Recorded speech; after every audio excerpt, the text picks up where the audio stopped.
वो घर चलाना भी जानती है और दुनिया चलाना भी। वो अपने जज्बातों को संभालना भी जानती है और दुनिया के अजाबों का सामना करना भी। वो सहारा लेती नहीं किसी का तकलीफों में भी, लेकिन सबका सहारा अकेले बन जाती है। दुनिया ने बांध दिया उसे कई रिश्तों में, थक जाती है निभाते निभाते किरदार किसी की बेटी, बहन, बीवी, माँ होने का। दुनिया ने बांध दिया उसे कई रिश्तों में, थक जाती है निभाते निभाते किरदार किसी की बेटी, बहन, बीवी और माँ होने का। इस बीच भूल जाती है कि वो खुद एक औरत भी है। Presenting women's day special series on कारा न्यूज। नमस्कार, मैं माहिन पठान। स्वागत है आप सभी का कारा न्यूज की इस खास पेशकश में। सीरीज का नाम है वुमेन्स डे स्पेशल। हमारे लगातार जो है एपिसोड्स आउट हो रहे हैं। एक ऐसी शख्सियत को हम बुला रहे हैं, महिला सशक्तिकरण को, जिन्होंने बढ़ावा दिया है नागपुर शहर की नहीं बल्कि पूरे देश की। उन्होंने जो है गौरव बढ़ाने का काम किया है अपने काम के तहत। अलग अलग क्षेत्रों की अलग अलग हस्ती को हमने बुलाया है। आज हमारे इस एपिसोड में जो हस्ती मेरे साथ मौजूद है, इनका तारुफ मैं कैसे करूँ। इन्होंने हर फील्ड में सिर्फ जीत हासिल की, पीछे पलटकर उन्होंने कभी नहीं देखा है। वो बोलते ना कि बचपन से जीत का चस्का जिसे लगा है, तो ये चीज इनमें हमने देखी है।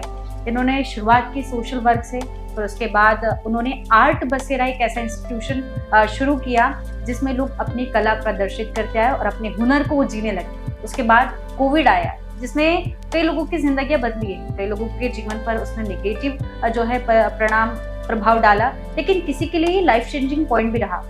इस कोविड के बाद उन्होंने अपनी शख्सियत को और निखारा और वो उभर कर आई एक मोटिवेशनल स्पीकर के रूप में। मेरे साथ इस पॉडकास्ट में, इस एपिसोड में मौजूद है महिला सशक्तिकरण को बढ़ावा देने वाली आरती खंडेलवाल मैम। बहुत बहुत स्वागत है आपका इस एपिसोड में और बहुत शुक्रिया आपका कीमती वक्त हमें देने के लिए, क्योंकि ऐसी शख्सियत बहुत कम मिलती है। Thank you so much. और आप सभी को भी इंटरनेशनल वुमेन्स डे की हार्दिक शुभकामनाएं। जी, 8 तारीख को तो हम मना ही रहे हैं, लेकिन एक ही दिन क्यों, हर साल हमें हर दिन महिलाओं के सम्मान में जीना चाहिए, उनका सम्मान करना चाहिए। वो है तो समाज है, उनसे हमारी शुरुआत है और इख्तिताम भी हमारी जिंदगी का उन्हीं पर है। तो मैम, शुरुआत में आपकी स्टोरी की जानना चाहूंगी, कैसे आपने स्टार्ट किया अपना सफर और सोशल वर्कर से सीधा मोटिवेशनल स्पीकर तक कैसे आए? तो स्टोरी तो देखिए काफी लंबी होती है, लेकिन शॉर्ट में बताना चाहूंगी, क्योंकि मेरा भी एक ही उद्देश्य है कि जो भी इस वीडियो को देख रहा है तो वो ये ना समझे कि हमारा एनवायरनमेंट सपोर्ट नहीं कर रहा है या हमारे आसपास कुछ नहीं है। सब चीज में पॉजिटिव ढूंढो तो पॉजिटिव है। तो मैं उड़ीसा के एक बहुत छोटे गाँव झारसुगुड़ा से बिलोंग करती हूँ, और वहां पे भी मम्मी पापा ने हमेशा मोटिवेशन दिया कि नहीं आरती, तुम कुछ बड़ा कर सकती हो। उस समय भी मैं अपने मामा घर जाती थी, वहां तो इतनी फैसिलिटी नहीं थी, तो बाइक चलाना एंड ऑल हर चीज वो सीखना है जो बाकी नहीं करती है। और मैंने अपने हस्बैंड के साथ बाइक ट्रिप में मनाली, कश्मीर से लेह लद्दाख होते हुए मनाली तक का भी ट्रिप किया है। बहुत सारे यहाँ पे भी हमने बाइक ट्रिप किया है। तो वो काम करना जो दिखाए कि नहीं, वुमेन कुछ भी कर सकती है, तो वो सारी जर्नी थी। फिर जैसे मैं अलग अलग क्लासेस करती थी, तो मेरी मम्मी बहुत सपोर्ट करती थी, तो उसमें मोटिवेट करती थी कि लाइक तुम दूसरों को सिखाओ। तो मेरे कितनी बार जो जूनियर्स होते थे ना, वो मेरे से एज में सीनियर होते थे। लेकिन मम्मा कहती थी मैं ओडिसी विशारद हूँ, तो जो मैं हाई लेवल पे हूँ तुम सिखा सकते हो। ज्ञान की, हुनर की कोई उम्र नहीं होती, मर्यादा नहीं होती। कोई किसी को भी सिखा सकता है। हाँ, तो उस तरीके से। और मेरी यदि जॉइंट फैमिली वहाँ उड़ीसा की बात करूँ ना, तो हमारे घर में डांस भी ज्यादा अलाउ नहीं था। तो उसके बावजूद मैं सिर्फ ओडिसी करती थी। लेकिन एक बार जो 11 मटका लेकर कांच पे वो सब करते हैं, मैं उसमें भी बहुत अच्छा देती रहती हूँ परफॉर्म। तो वो गुरु माँ आई थी और उन्होंने कहा येलो ड्रेस, सामने आओ। उस समय मेरी मम्मी प्रेसिडेंट थी, लेकिन वो कभी आगे आकर बोलती नहीं थी ये मेरी बेटी है। और उस दिन जब वो 100 लड़कियों के बीच में मुझे सामने रखकर बोला ये जो कर रही है वो फॉलो करो, तो कॉन्फिडेंस आया, अरे मैं तो बहुत अच्छा करती हूँ। तो बस इस तरीके से जहाँ जहाँ मोटिवेशन मिलता गया, तो पढ़ाई में तो मैं अव्वल थी, बाकी चीज में जहाँ जहाँ मोटिवेशन मिला नागपुर आई। नागपुर में भी परिवार का सपोर्ट तो था, उसके साथ चीजों को करते गई। और जो आपने बोला आर्ट बसेरा इंस्टीट्यूट, क्योंकि कहीं ना कहीं मेरे बच्चों को मुझे लगता था हर चीज में मेरे जैसे मल्टी टैलेंटेड हो, तो टीचर्स भी बुलाती थी, खुद भी करती थी, बट पर्टिकुलर चीजों में फंसे नहीं रहना, सब करना है, जो है सब एक्सप्लोर करो, सब कुछ ग्रैब कर लो जितना आप कर सकते हो, सारे स्किल्स। उपलब्धियां क्या है आपकी जिंदगी की, आप बताना चाहे? कौन सी वो पुरस्कार मैं कहूँ, जैसे डॉक्टर APJ अब्दुल कलाम पुरस्कार आपने कहा, जीवन गौरव पुरस्कार कहा, कौन सी ऐसी उपलब्धियां लगती है आपको कि लगता है यार टचवुड ये बहुत बड़ी चीज थी मेरी जो मैंने हासिल की? मैम उपलब्धियां तो ऐसी बहुत सारी है। वुमेन एंटरप्रेन्योर अवार्ड मिला, बेस्ट पेरेंटिंग कोच अवार्ड मिला, बेस्ट बहुत सारी चीज में जो आपने बोला, दिल्ली में मिला, जयपुर में मिला, ऑल ओवर इंडिया में मुझे मिला। लेकिन उससे ज्यादा यदि आप बोलोगे ना अचीवमेंट, तो मुझे वो लगा जब मैं कोविड के पहले तो 8 बसेरा रन कर रही थी और बहुत अच्छा नाम है मेरा, अलग ही तरीके के हर न्यूज़पेपर में मेरे कैंप्स वगैरह होते रहते थे, अच्छा। न्यूज़पेपर के साथ जी, जी। वगैरह। बट जब लेडीज लोग कोविड में मेरे साथ जुड़ी और मैंने ऐसे ही, आपने जो बोला कि मेरे लिए टर्निंग पॉइंट था, क्योंकि कोविड में बाकी लोग कहीं ना कहीं नेगेटिव हो रहे थे, हमने घर में भी काफी इंजॉय किया, लेकिन रूम में मेरे बेटे ने मुझे सिखाया और मैं वुमेन्स के लिए पूरे बड़े बड़े मारवाड़ी महिला समिति और भी बहुत सारे जो वुमेन ऑर्गेनाइजेशन थे, बच्चों के ऑर्गेनाइजेशन थे, मैं फ्री ऑफ कॉस्ट सेशन देने लगी। मतलब उपलब्धि वो है कि आपकी सिखाई चीज किसी की जिंदगी में तब्दीली आई और बदली। यस, किसी के डाइवर्स तक ठीक हो गए, किसी ने कैंसर तक की बीमारियां खुद से हील कर ली।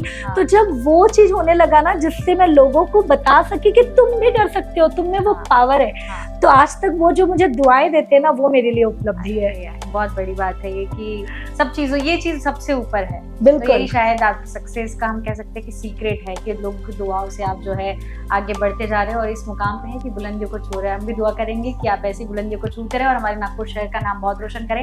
लेकिन एक चीज और मैं पूछना चाहूंगी कि आपने कोच के तौर पर आप काम करते हैं, तो ये आपको लगता है कि सही है? शॉर्टकट्स के लिए लोग अपने आप को वेल ट्रेन करने के लिए आजकल कोच की मदद लेते हैं अपना बेटर लाइफस्टाइल के लिए, बहुत सारी वजहों के लिए, तो ये लगता है आपको कि आप सही कर रहे हो? बिल्कुल, क्योंकि मैम यदि मेरी जर्नी बताऊं ना, आजकल मेहनत नहीं स्मार्ट वर्क का जमाना है, हार्ड वर्क की जगह है ना।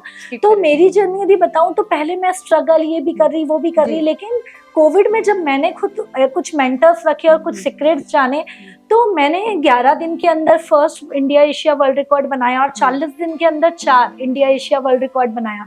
तो मेरे मेंटर ने मुझे सपोर्ट किया। जैसे होता है ना, मैंने खुद बुक लिखी है, तो हम एक बुक लिखते हैं ना, जब 500 बुक की स्टडी करके हम करते हैं, तो एक कोच यदि हमें मिल जाए ना, तो वो पूरी स्टडी करके हमें एक शॉर्टकट दे देता है। उस्ताद की जरूरत आखिरी तक हाँ, होती है। और आज तो फॉरेन में जो 2 जन कॉफी मीट में भी मिलेंगे ना मैम, तो पूछते हैं who is your coach, who is your coach, मतलब ये ट्रेंड है।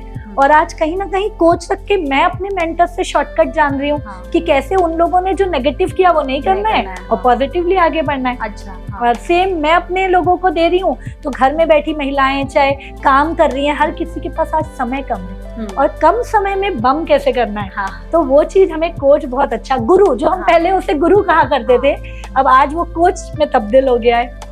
तो एक्सपीरियंसेस से जो है उनको ट्रेन किया जाता है, तो वो कम समय में जो है सारी चीजें सीख लेते हैं। बहुत अच्छा सेशन आपके साथ मैम रहा ये, बहुत सारी चीजें हमने जानी, बहुत शॉर्टकट में, फास्ट एंड क्विक, बहुत अच्छा ये सेशन रहा है। मुझे तो बहुत इतनी देर में बहुत ज्यादा मोटिवेशन मिली है कि आप हर क्षेत्र में अच्छा कर सकते हो।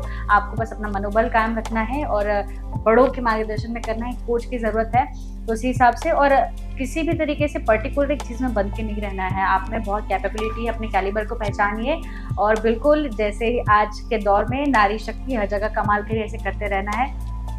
जाते जाते मैं भी एक लाइन जरूर कहूंगी कि नारी का डेफिनेशन क्या है ना, कि वो शक्ति भी है तो वो धैर्य की सिंबल भी है, वो कहीं ना कहीं शांत भी रहती है तो वो अपना क्रोध भी दिखाती है, करुणा भी है। तो इन सबके साथ, चाहे आप घर में हैं चाहे बाहर है, कहीं भी हैं, लेकिन नारी हर बार मल्टी कर सकती है। आज आप भी ये चीज देखते होंगे। तो हम बहुत अच्छे से, जो मैं कहीं ना कहीं कोच में बताती हूँ, इमोशन जरूरी है, फीलिंग जरूरी है, कॉन्फिडेंस जरूरी है, तो नारी में वो सब चीज है। तो आप सब भी विमेंस डे के दिन जरूर जहाँ हैं वहां से आगे आइए, मोटिवेट होते रहिए और हम सब आपके साथ हैं।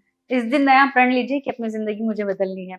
बस इसी के साथ हम फिर मुबारकबाद देंगे जागतिक महिला दिन की। आप सभी को बहुत बहुत शुभकामनाएं। इसी प्रकार से कारा न्यूज़ के साथ जुड़े रहिए और ऐसे मोटिवेट होते रहिए। धन्यवाद।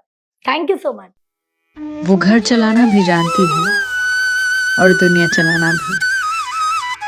वो अपने जज्बातों को संभालना भी जानती है और दुनिया के अजाबों का सामना करना भी।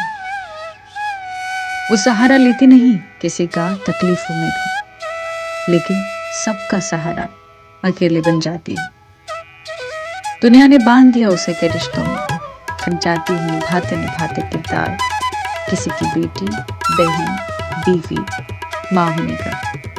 दुनिया ने बांध दिया उसे के रिश्तों में, थक जाती है निभाते निभाते किरदार किसी की बेटी, बहन, बीवी और माँ होने का। इस बीच भूल जाती है कि वो खुद एक औरत भी है। Presenting women's day special series on Tara news.